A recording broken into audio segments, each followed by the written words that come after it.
A little girl stands in court, staring straight at the judge. Then, with a trembling voice, she drops a bombshell, "Mom says you're my daddy." The entire courtroom falls silent. And in that moment, the judge's world shatters. But what happens next will leave you speechless. The courtroom buzzed with hushed whispers, a tension hanging heavy in the air. Judge Langston Morrison sat tall in his chair, his gavel resting beside him on the bench. He was a man known for his composure, his sharp mind, and his unwavering dedication to justice. But today, something felt different. An unease settled deep in his chest, though he couldn't quite place why. The case in front of him wasn't one of murder, fraud, or high-stakes legal battles. It was a paternity suit. A routine matter, something he had ruled on countless times before.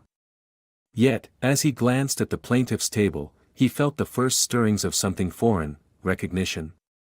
A woman sat there, her hands gripping the armrests of her chair with visible tension.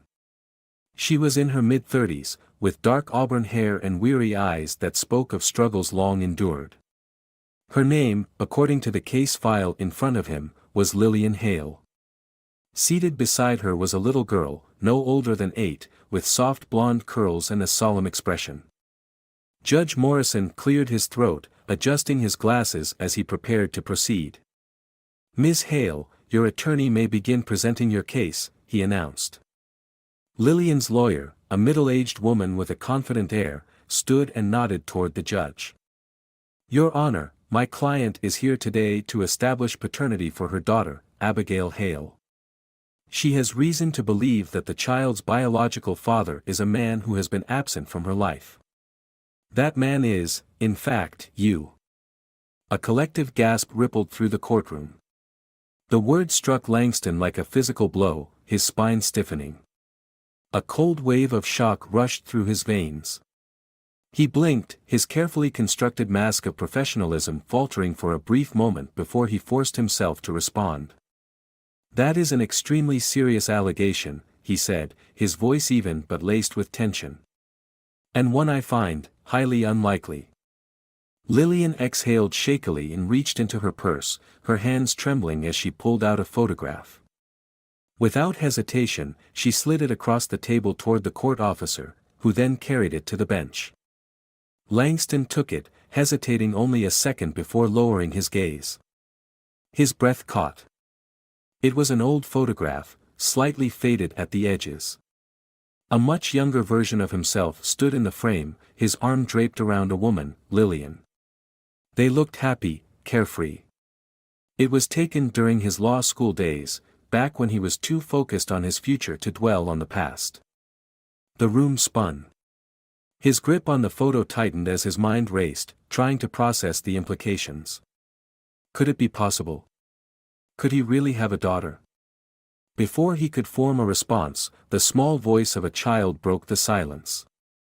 "Mom says you're my daddy." The words were soft, yet they struck him like a thunderclap. His eyes met Abigail's, deep blue, just like his own. Langston Morrison, a man who had always prided himself on control, suddenly felt that control slipping away.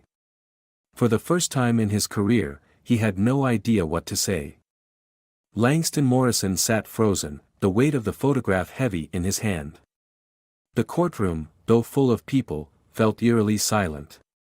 The only sound he could hear was the rushing of blood in his ears. His mind scrambled for logic, for reason, for anything that could explain how this was happening. He cleared his throat, his voice strained but controlled. "Ms. Hale, I believe there must be some mistake. I don't recall." "You don't recall me?" Lillian interrupted, her voice both sharp and wounded.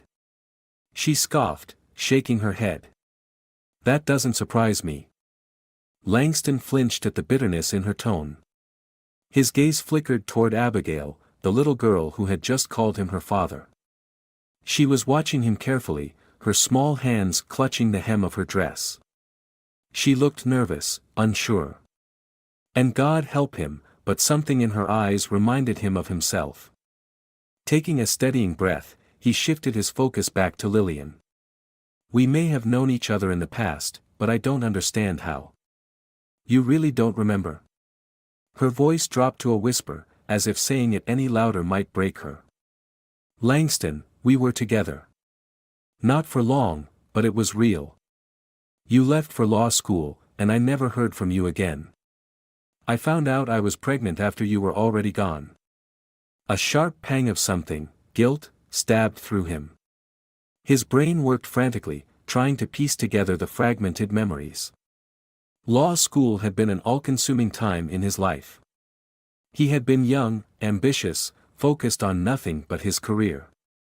Relationships, attachments, they had been distractions he couldn't afford. But Lillian. He did remember her. A quiet summer fling, something that had felt easy and unburdened. He had liked her, but he had been too caught up in his future to consider what he was leaving behind. His fingers tightened around the photograph. Why didn't you tell me? Lillian exhaled, a hollow sound filled with years of resentment. I tried. I called. I wrote letters. I even showed up at your campus once, but you had already moved. You had your life planned out, Langston. I was young and scared, and I knew what kind of man you were, someone who wouldn't let anything stand in the way of his career. Her words landed like a blow. Was that really who he had been? Would he have walked away if he had known? He wanted to say no, that he would have done the right thing, but deep down, he wasn't sure. Abigail shifted in her seat, her gaze darting between them. She looked like she wanted to speak but was too afraid. His chest tightened. Lillian continued, her voice steadier now. I raised her alone. I did the best I could. But she deserves to know the truth. And so do you. Langston swallowed hard. The air in the room felt thick, suffocating. This wasn't just some legal case, this was his life unraveling in front of him. Do you really believe I'm her father? He asked, his voice quieter now. I don't believe it, Lillian said, meeting his gaze. I know it. He looked back at Abigail, and for the first time, he truly saw her. The shape of her nose, the curve of her jaw, things he had never thought twice about now struck him with an eerie familiarity. A cold shiver ran through him.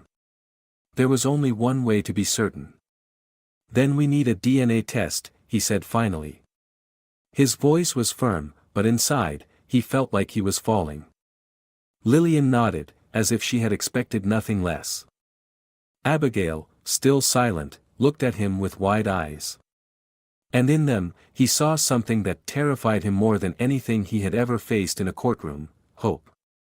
Langston Morrison gripped the photograph tightly, his pulse pounding in his ears. The image in his hands was a ghost from the past, a version of himself he had nearly forgotten. Young, smiling, carefree. Standing beside him in the picture was Lillian Hale, the woman now seated across from him in the courtroom, her expression tense and unyielding. This wasn't a mistake. This wasn't some cruel joke. But it couldn't be real. Could it? Langston inhaled sharply, steadying his voice. Ms. Hale, I don't understand what you're trying to accomplish here. Lillian let out a quiet, bitter laugh. You really don't, do you? She leaned forward slightly, lowering her voice as if speaking to him alone. Langston, I didn't come here to ruin your life. I came here because she deserves to know the truth. His gaze flickered toward the child beside her, Abigail. The girl sat stiffly, her small hands folded in her lap. She wasn't looking at him now, instead staring down at her shoes, but he could see the tension in her posture. As if she wasn't sure whether she should be afraid of him. Something about that realization made his stomach twist. He turned his focus back to Lillian. Why now? His voice was quieter, but still edged with disbelief. Why, after all these years, are you bringing this to court? She straightened her shoulders. Because I've spent 8 years raising her alone, and I'm tired of pretending you don't exist. Langston flinched. I tried to reach you, Langston. I tried, she continued, her voice strained with old wounds. You don't remember, do you? The phone calls you never returned. The letters I sent to your old address. I even went to your law school once, but by the time I got there, you were already gone. Langston shook his head. He didn't remember any of that. But then again, he had been so consumed with his education, with climbing the ladder of success, that it wouldn't have surprised him if he had overlooked something, someone, along the way. Still, he refused to believe that he had a daughter. That was too big, too life-altering. This isn't how things are done, he said, regaining some of his composure. Bringing this into a courtroom before coming to me privately. You should have. Should have what? Lillian's voice cut through his. Begged you to acknowledge her. Abigail finally looked up then, her blue eyes locking onto his. Eyes that, now that he was really looking, were strikingly similar to his own. Langston swallowed hard. Lillian exhaled, rubbing her hands together as if trying to steady herself. This isn't just about you, Langston. It's about her. She's getting older, asking more questions. And I won't lie to her. I won't pretend that her father never existed. He felt something sharp twist in his chest. He had spent his entire life upholding the law, ensuring justice for others. And now, here he was, sitting in his own courtroom, accused of abandoning a child he never even knew existed. He hesitated. I don't know what you want me to say. Say you'll take a DNA test, Lillian said simply. Say you'll do the right thing. Langston looked at her for a long moment. Then, without breaking eye contact, he nodded. Fine, he said. We'll do the test. Out of the corner of his eye, he saw Abigail's small hands tighten into fists. She was afraid of what the answer might be. And for the first time in years, so was he.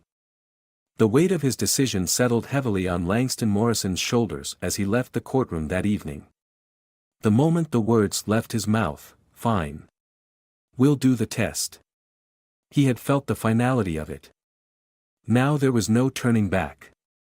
The process itself was straightforward. A simple swab of the cheek, a sterile envelope, and a waiting period of several days. But nothing about this felt simple.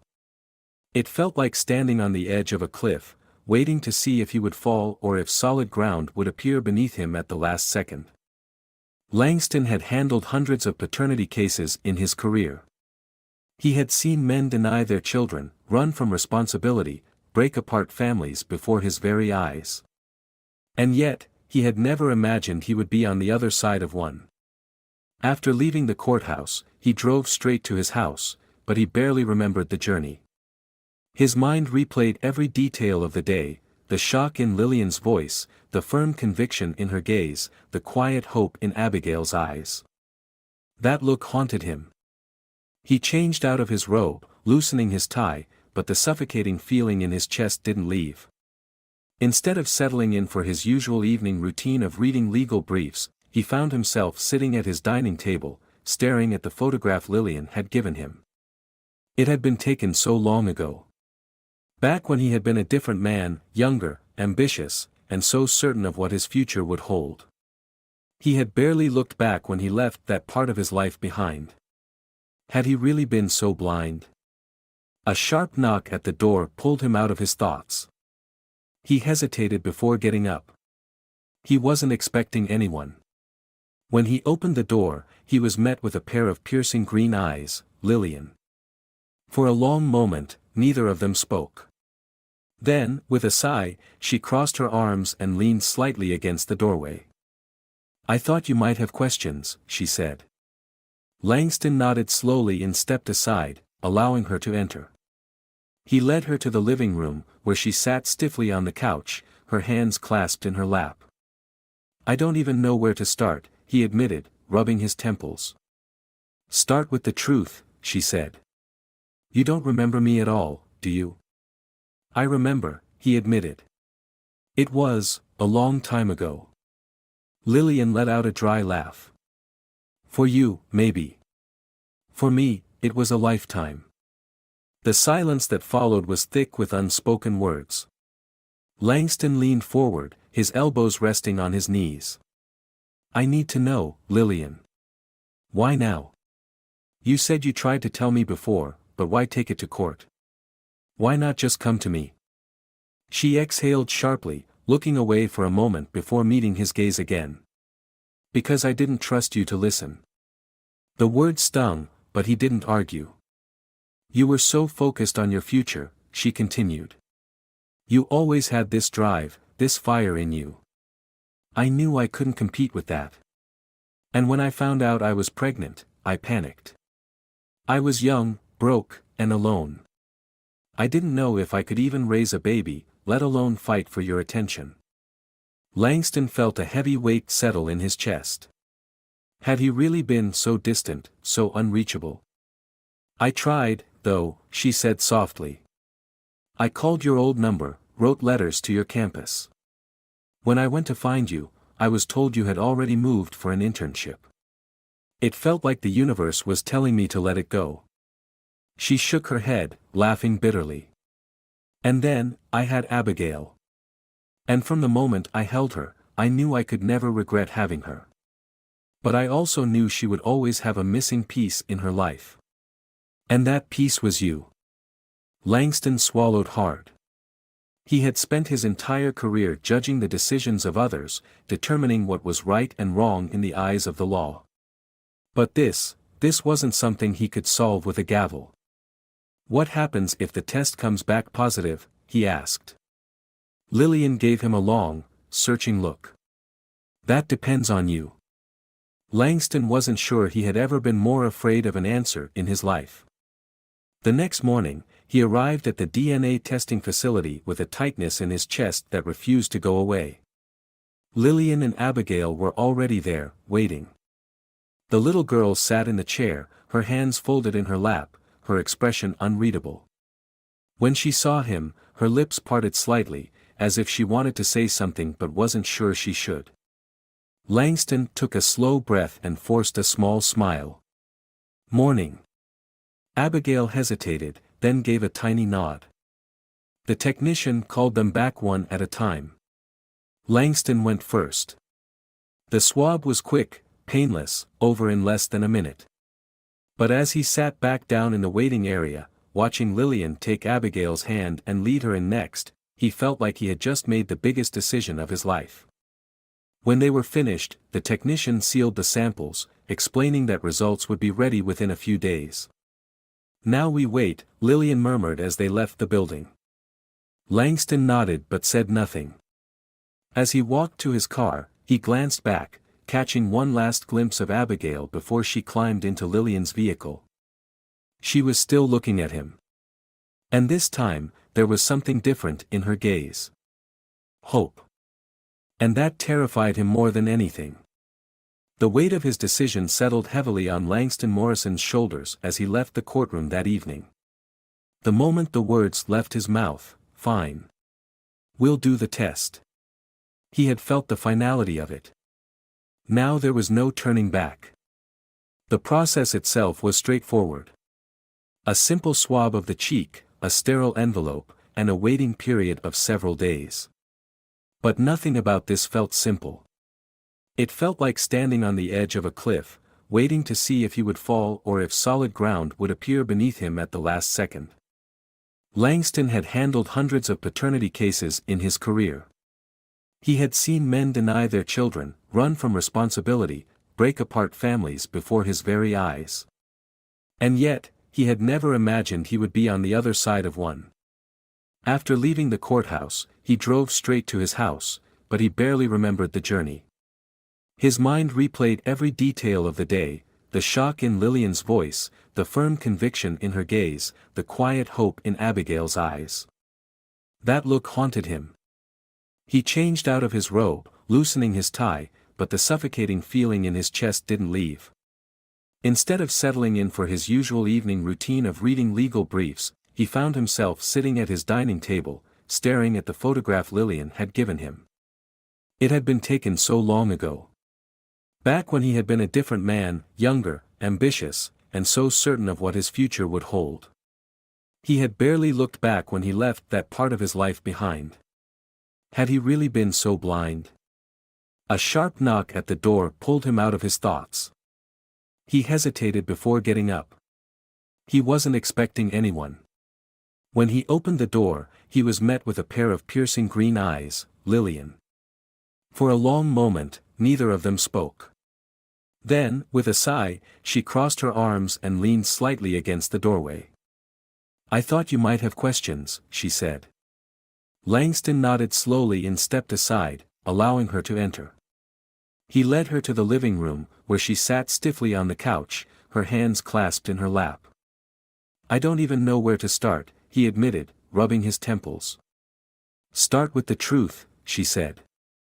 "You don't remember me at all, do you?" "I remember," he admitted. "It was a long time ago." Lillian let out a dry laugh. "For you, maybe. For me, it was a lifetime." The silence that followed was thick with unspoken words. Langston leaned forward, his elbows resting on his knees. "I need to know, Lillian. Why now? You said you tried to tell me before, but why take it to court? Why not just come to me?" She exhaled sharply, looking away for a moment before meeting his gaze again. "Because I didn't trust you to listen." The word stung, but he didn't argue. "You were so focused on your future," she continued. "You always had this drive, this fire in you. I knew I couldn't compete with that. And when I found out I was pregnant, I panicked. I was young, broke, and alone. I didn't know if I could even raise a baby, let alone fight for your attention." Langston felt a heavy weight settle in his chest. Had he really been so distant, so unreachable? "I tried, though," she said softly. "I called your old number, wrote letters to your campus. When I went to find you, I was told you had already moved for an internship.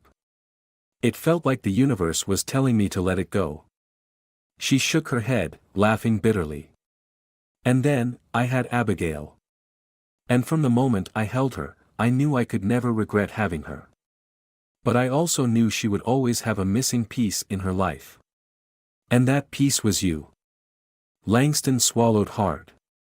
He had spent his entire career judging the decisions of others, determining what was right and wrong in the eyes of the law. But this wasn't something he could solve with a gavel. "What happens if the test comes back positive?" he asked. Lillian gave him a long, searching look. "That depends on you." Langston wasn't sure he had ever been more afraid of an answer in his life. The next morning, he arrived at the DNA testing facility with a tightness in his chest that refused to go away. Lillian and Abigail were already there, waiting. The little girl sat in the chair, her hands folded in her lap, her expression unreadable. When she saw him, her lips parted slightly, as if she wanted to say something but wasn't sure she should. Langston took a slow breath and forced a small smile. "Morning." Abigail hesitated, then gave a tiny nod. The technician called them back one at a time. Langston went first. The swab was quick, painless, over in less than a minute. But as he sat back down in the waiting area, watching Lillian take Abigail's hand and lead her in next, he felt like he had just made the biggest decision of his life. When they were finished, the technician sealed the samples, explaining that results would be ready within a few days. "Now we wait," Lillian murmured as they left the building. Langston nodded but said nothing. As he walked to his car, he glanced back, catching one last glimpse of Abigail before she climbed into Lillian's vehicle. She was still looking at him. And this time, there was something different in her gaze. Hope. And that terrified him more than anything. Langston Morrison had never been nervous before a meeting in his life. He had stood before packed courtrooms, faced high-profile attorneys, and presided over cases that determined people's futures. But as he pulled up to the small suburban house where Lillian and Abigail lived, his hands gripped the steering wheel tighter than he would ever admit. This was different. This wasn't just a meeting. This was his daughter. The word still felt foreign to him. He had spent 43 years of his life believing he had no children, no legacy outside of his work. And now, in the span of a week, everything had changed. He sat in his car for a long moment, taking a slow breath before finally stepping out. The neighborhood was quiet, the sun hanging low in the afternoon sky. He approached the door, adjusting the cuffs of his shirt as if that would somehow prepare him for what was about to happen. Before he could knock, the door opened. Lillian stood there, dressed in jeans and a loose sweater, looking far more casual than she had in court. But her face was unreadable, a mix of nerves and quiet observation. "She's in the backyard," she said after a moment, stepping aside. Langston nodded, stepping into the house. The scent of something faintly sweet, vanilla, lingered in the air. He tried not to look too much, not to make this feel like an intrusion. Instead, he followed Lillian through the house and toward the back door. And then, there she was. Abigail sat cross-legged on the grass, focused on something in her hands. A book. She was reading, lost in the pages, her blonde curls falling over her face. The sight of her, so small, so completely unaware that her world was about to change, hit Langston harder than he expected. Lillian cleared her throat gently. "Abby," she called. The little girl's head snapped up. Her eyes met his, and for a split second, she just stared. Langston felt his chest tighten. He could see the uncertainty there, the hesitation. She wasn't just looking at a stranger. She was looking at the answer to a question she had probably carried her whole life. Abigail slowly closed her book and stood up, brushing grass off her leggings. "Hi," she said, her voice soft but steady. Langston swallowed. "Hi, Abigail." Her fingers fidgeted at her sides. "Mom said you're my dad." His throat felt dry. "I am." She tilted her head, studying him, and for a terrifying moment, he wasn't sure what she was thinking. Then she asked, "Are you sure?" The question caught him off guard, but he understood it instantly. She wasn't asking for science. She was asking if he was sure, if he was ready for what that meant. Langston crouched down slightly so they were at eye level. "I took the test," he said honestly. "And yes, I'm sure. But more than that. I want to be sure." She frowned slightly, as if processing that. Then, cautiously, she asked, "So, what happens now?" Langston hesitated. He had spent hours thinking about this moment, but now that it was here, he realized he didn't have a perfect answer. "I don't know yet," he admitted. "But I'd like to get to know you. If you want that too." Abigail didn't respond right away. She glanced at Lillian, then back at him, her small fingers tightening around the edge of her book. Finally, she nodded. "Okay." Relief hit Langston in a way he hadn't expected. It was just one word, just a small agreement, but it felt like the start of something bigger. Lillian let out a slow breath. "Why don't we sit outside for a bit?" she suggested, sensing the delicate nature of the moment.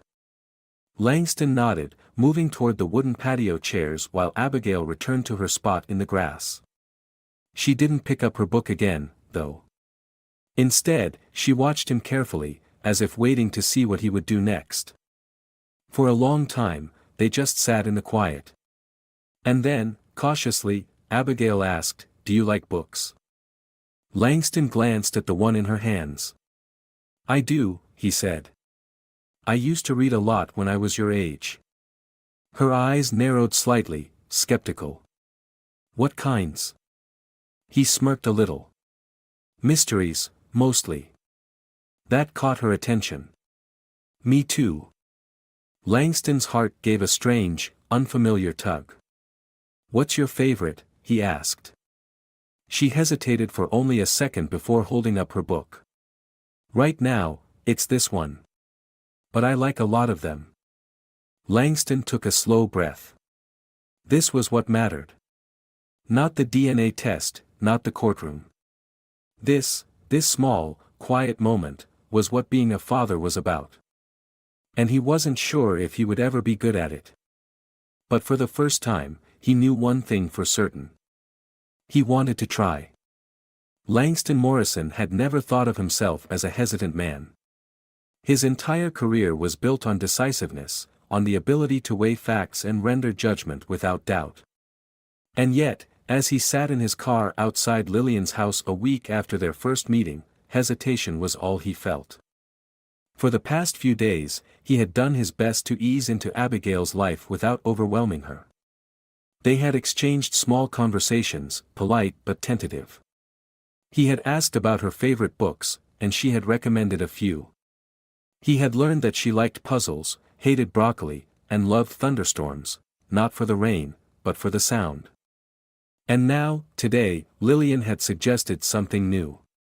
Take her out, she had said over the phone that morning. Spend some time with just her. Langston had agreed without thinking. But now, sitting in his car, he wondered if this was moving too fast. He exhaled sharply, rubbing a hand over his face before finally stepping out. He had handled countless unpredictable situations in his life. Surely, he could handle one afternoon with an 8-year-old. When he knocked on the door, it was Abigail who answered. She peered up at him, her blonde curls slightly damp, as if she had just washed her face. "Hi," she said. "Hey," he greeted, feeling strangely relieved that she seemed comfortable enough to open the door herself. "You ready?" She hesitated for half a second, then nodded.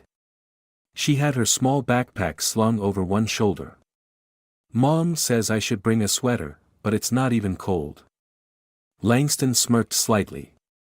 "Moms always say that." She grinned, a small, fleeting thing, but enough to chip away at the wall between them. Lillian appeared in the doorway behind her, crossing her arms. "You sure about this?" she asked, her protective instinct clear in her voice. Langston met her gaze. "Yes." Lillian studied him for a moment longer, then exhaled. "Okay. Have her back by 6. Abigail rolled her eyes. "Mom, I'm not a baby." Lillian smirked. "You're still my baby." Langston watched the exchange with quiet interest. There was a closeness between them, a familiarity built over years of just the two of them against the world. And now, he was stepping into it. He led Abigail to his car, opening the door for her.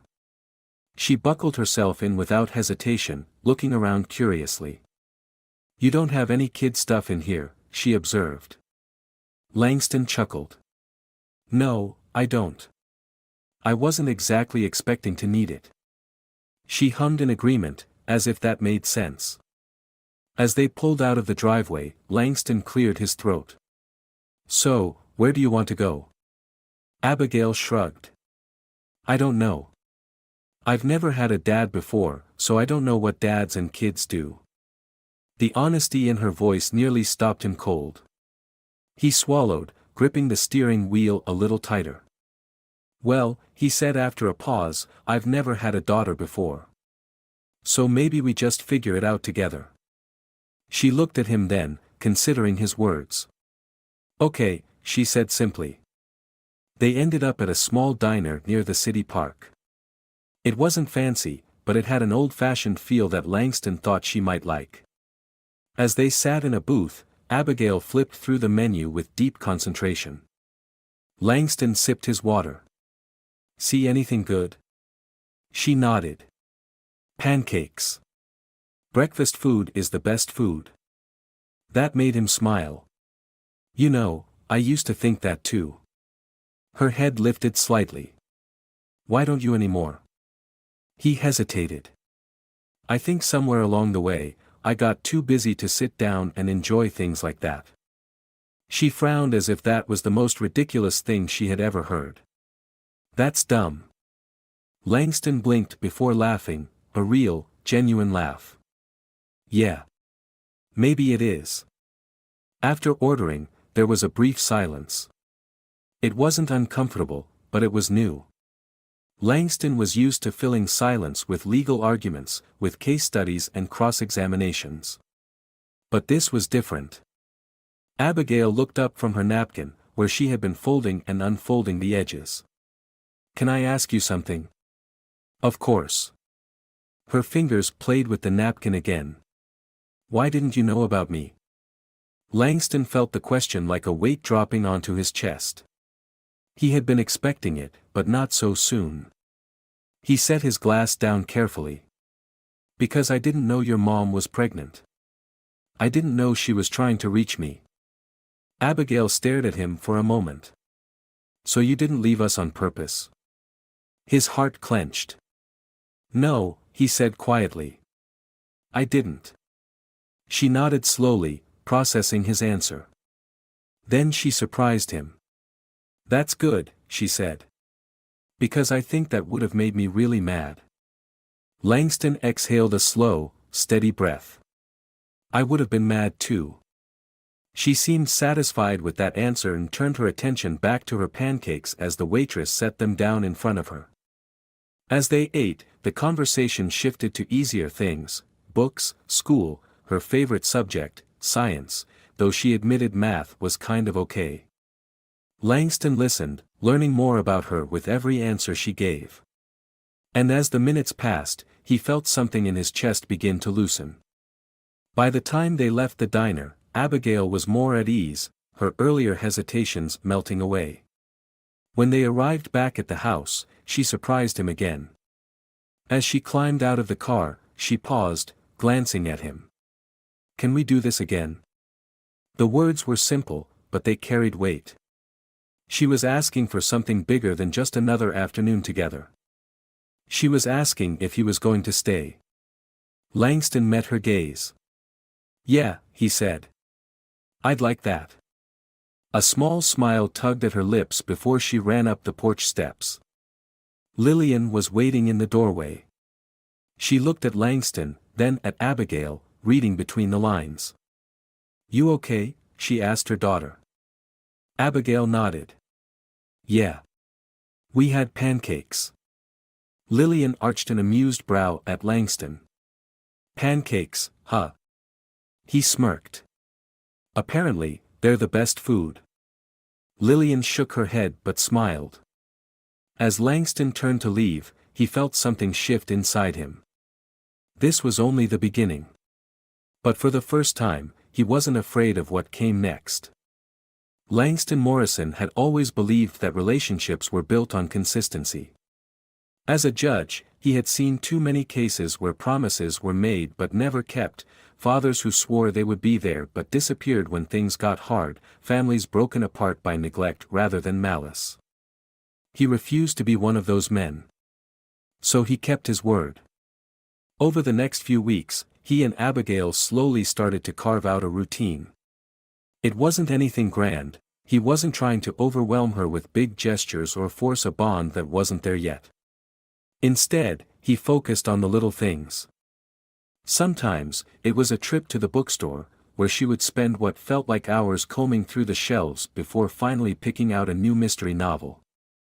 Other times, it was a stop at the diner, where she always ordered pancakes no matter what time of day it was. Once, when he had asked if she ever wanted to try anything else, she had given him a deadpan look and simply said, "No."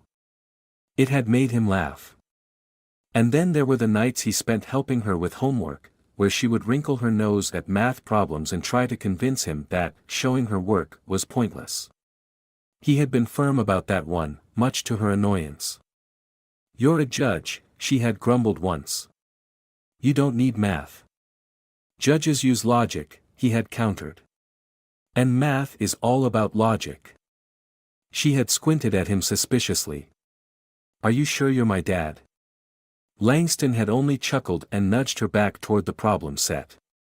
"Positive." Slowly but surely, the walls between them began to crumble. And then, one evening, everything shifted. It was late, and Langston had just arrived home from work when his phone rang. He frowned when he saw Lillian's name flash across the screen. She rarely called him unless it was something important. His chest tightened slightly as he answered. Lillian. There was a pause before she spoke. Can you come over? Langston immediately heard the tension in her voice. He grabbed his keys without hesitation. What's wrong? It's Abigail. That was all it took. Langston was out the door in seconds, driving faster than he probably should have. The whole way there, his mind raced through possibilities. Was she sick? Had something happened at school? By the time he pulled up to Lillian's house, his heart was pounding. Lillian met him at the door, looking tired and frustrated. What's going on? He asked immediately. She exhaled, rubbing a hand over her face. She ran off. Langston's stomach dropped. What? She's not far, Lillian quickly assured him. I think she just went to the park down the street. She's done this before when she's upset, but she usually comes back after a few minutes. Langston's pulse pounded. What set her off? Lillian hesitated, then sighed. She got a project at school. They're supposed to make a family tree. The words hit him like a punch to the gut. Of course. Abigail had gone 8 years thinking she only had one parent. And now, everything had changed. Without another word, he turned and started toward the park. It didn't take long to find her. She was sitting on a swing, her small frame hunched over, her feet barely touching the ground as she absent-mindedly dragged them through the dirt. Langston approached slowly. Hey. She stiffened but didn't look at him. Mind if I sit? He asked. She shrugged, which he took as a yes. He lowered himself onto the swing next to her, gripping the chains lightly. For a moment, they just sat in silence, the only sound the creak of the swings moving slightly in the breeze. Then, finally, Abigail spoke. I didn't know what to put you as. Langston frowned. What do you mean? She kicked at the dirt. On the family tree. The teacher said we could put whatever we wanted, but I didn't know if I was supposed to write your name. I didn't know if I should. Langston's chest tightened. He glanced at her, but she was staring at the ground, her fingers gripping the swing's chains a little too tightly. I get it, he said after a moment. She sniffed. Do you? He exhaled. No. Not completely. But I know this isn't easy for you. I know I wasn't there before. And I know I don't get to come in and just expect everything to feel normal overnight. She was quiet for a long moment. Then, barely above a whisper, she asked, Do you want to be on my tree? The sheer vulnerability in her voice nearly broke him. Langston turned toward her fully, gripping the chains tightly before speaking. Abigail, listen to me. I don't want to just be a name on your tree. I want to be in your life. If you'll let me. She finally looked up at him then, her blue eyes searching his face. And you're not going to leave? Langston's jaw tightened. No. I'm not. Abigail stared at him for a long moment, as if weighing his words. Then, slowly, she nodded. Okay, she murmured. Relief crashed through him. And then, in a move that completely blindsided him, she slid off the swing and wrapped her arms around his waist. Langston froze for half a second before he slowly, carefully, returned the hug. She was small, fragile, but in that moment, she felt like the strongest force in the world. When she finally pulled back, she wiped at her nose and sniffed. I guess I can put your name on the tree. Langston smiled. I'd like that. She took a deep breath, then turned toward the path leading home. We should go back before Mom freaks out. Langston chuckled.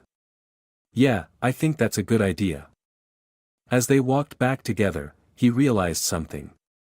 This wasn't just about making things right. This was about building something new. Langston Morrison had spent his entire life following rules, structuring his world around control and certainty. But standing in Lillian's kitchen, watching Abigail excitedly add the finishing touches to her family tree project, he realized something. Some things, some of the most important things, couldn't be controlled. They had to be built, one moment at a time. "Okay," Abigail announced, stepping back from the poster board laid out on the kitchen table. She tilted her head, studying her work with a critical eye. "I think it looks good." Langston set his coffee down and leaned over to take a look. At the center of the tree was Abigail's name in neat, careful handwriting. A branch extended to Lillian's name, then another leading to him. The sight of it did something to his chest, something he wasn't sure he could put into words. But then, he noticed something else. Abigail had written Dad under his name. Not Langston Morrison. Not biological father. Just Dad. His throat felt unexpectedly tight. He didn't say anything, didn't want to put too much weight on it in case she changed her mind. But she must have noticed him staring, because she gave him a sideways glance. "I figured it made sense," she said casually, as if it wasn't the most significant thing she had ever said to him. "Since, you are my dad." Langston swallowed. "Yeah. It makes sense." She nodded, satisfied, and began packing up her markers. Lillian, who had been watching quietly from the counter, caught Langston's eye. She didn't say anything, but she didn't have to. There was something in her gaze, acknowledgement, maybe even gratitude. Things between them weren't perfect. They might never be. But for the first time, they weren't on opposite sides of anything. And that was enough. Later that evening, as Langston got ready to leave, Abigail followed him to the door, bouncing slightly on her toes. "So," she said, crossing her arms, "what are we doing next weekend?" Langston raised an eyebrow.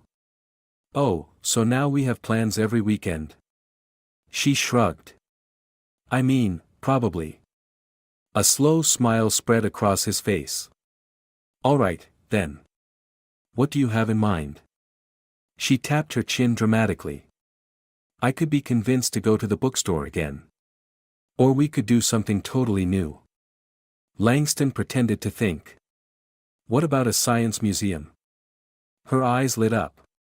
"With the big dinosaur skeletons?" "Yep. Deal." She held out her hand, and Langston chuckled before shaking it firmly. As he stepped outside, Lillian walked him to the driveway. The air was cool, the sky beginning to darken. "You're really in this, aren't you?" she said after a moment, her voice quieter. Langston looked at her, at the woman who had carried this burden alone for so long. "I'm in," he said simply. She studied him for a long moment before nodding. "Good." He hesitated, then added, "Thank you for giving me a chance to be part of her life." Lillian smiled, a real, genuine smile. "She deserves it." Langston nodded, and with that, he got into his car. As he pulled away, he glanced in the rearview mirror. Abigail was still standing in the doorway, waving. He waved back.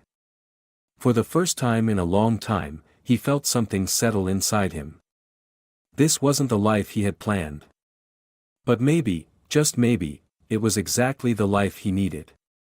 This story isn't just about an unexpected paternity revelation or a legal case that turned personal. It's about what happens after the truth comes out, how people choose to handle it, how they rebuild what was lost, and how they navigate the complexities of human connection. Langston Morrison wasn't a bad man. He wasn't neglectful, cruel, or irresponsible, he was just unaware. But sometimes, being unaware still causes harm. And when faced with the truth, he had two choices: retreat into the comfort of his structured, predictable life, or step into the unknown and take responsibility for something bigger than himself. He chose the latter. What makes this story meaningful is that nothing was owed to Langston. Abigail didn't have to trust him. Lillian didn't have to let him in. He had to earn his place. And he did, not through grand gestures or instant love, but through patience, consistency, and the willingness to show up, again and again, until it felt real. Family isn't just about blood. It's about presence. About being there when it matters. And in the end, that's what Abigail needed, not a perfect father, not a man who had all the answers, but someone who wouldn't leave. Langston became that person. And that's what makes this a happy ending, not because everything was magically fixed, but because they chose each other. And sometimes, that's the most powerful kind of an